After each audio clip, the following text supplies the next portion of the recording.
புண்ணியம் என்பது என்ன? நம்மிடம் உள்ள நம்மால் முடிந்ததை செய்வது. மற்றவர் நல்லா இருக்க வேண்டும் என்ற எண்ணம் படைத்தவன் மட்டுமே புண்ணியத்தை செய்ய வேண்டும் என்று நினைப்பான். அப்படிப்பட்ட நல்ல மனம் ஒன்றே போதும் புண்ணியம் செய்வதற்கு. ஆம், புண்ணியம் செய்ய மனம் வேண்டுமே தவிர பணம் தேவையில்லை. உங்கள் மனம் நல்லதையே நினைக்கட்டும், அதுவும் மற்றவர்களுக்காக இருக்கட்டும். இதுதான் புண்ணியம். மற்றவர்கள் துக்கங்களை உங்களது என்று எண்ணி வருந்துங்கள். உங்களுக்கு கிடைக்காவிட்டாலும் பரவாயில்லை, மற்றவர்களுக்காவது கிடைக்கட்டும் என்று வேண்டிக் கொள்ளுங்கள். அனைத்து உயிர்களுக்கும் உங்களுக்கும் தொடர்பு ஒன்று என்று எண்ணிக்கை கொள்ளுங்கள்.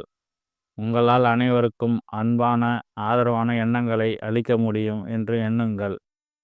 உங்கள் எண்ணங்கள் அனைத்தும் நிறைவேற்றும் என்று நம்புங்கள். இறைவனை துணைக்கு அழையுங்கள். மற்றவர்களுக்காக உதவ இறைவனிடம் வேண்டுங்கள்.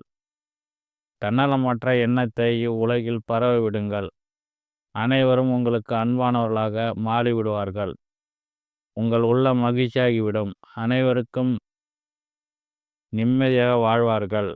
அந்த மகா புண்ணியம் உங்களை மட்டுமே வந்து சேரும். இந்த புண்ணியம் செயலுக்கு நீங்கள் செலவு செய்தது என்ன? ஒன்றுமில்லை. பைசா கூட செலவு செய்யவில்லை. எங்கும் அலையவில்லை. யாரிடமும் கோபம் கொள்ளவில்லை.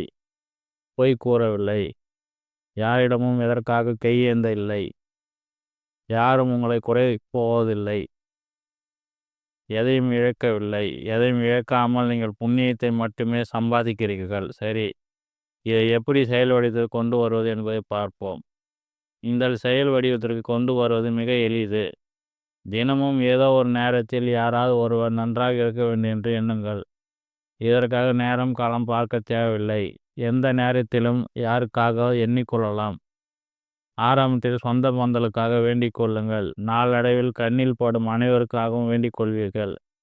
நாட்கள் செல்ல செல்ல நீங்கள் கேள்விப்பட்டவர்களாகவும் அவர்கள் நல்ல முறையில் வாழ நீங்கள் என்ன தூங்குவீர்கள்.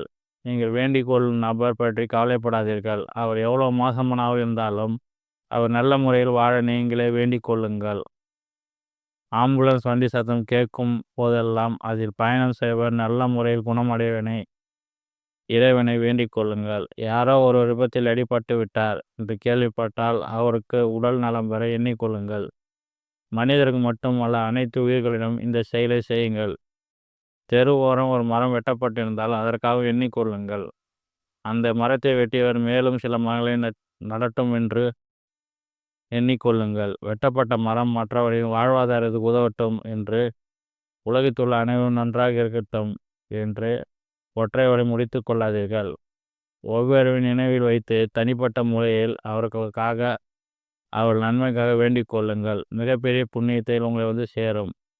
இப்படியெல்லாம் செய்ய முடியுமா என்றால் நிச்சயம் செய்ய முடியும். இந்த எண்ணங்களுக்காக நீங்கள் பணமாக செலவு செய்ய வேண்டியது எதுவும் இல்லை. ஆனால் இதன் மூலம் கிடைப்பதே மிகப்பெரிய புண்ணியம். எனவே புண்ணியம் செய்ய எதுவும் பணம் ஏதும் தேவையில்லை. நல்ல எண்ணங்கள் கூடிய மனம் இருந்தால் போதும்.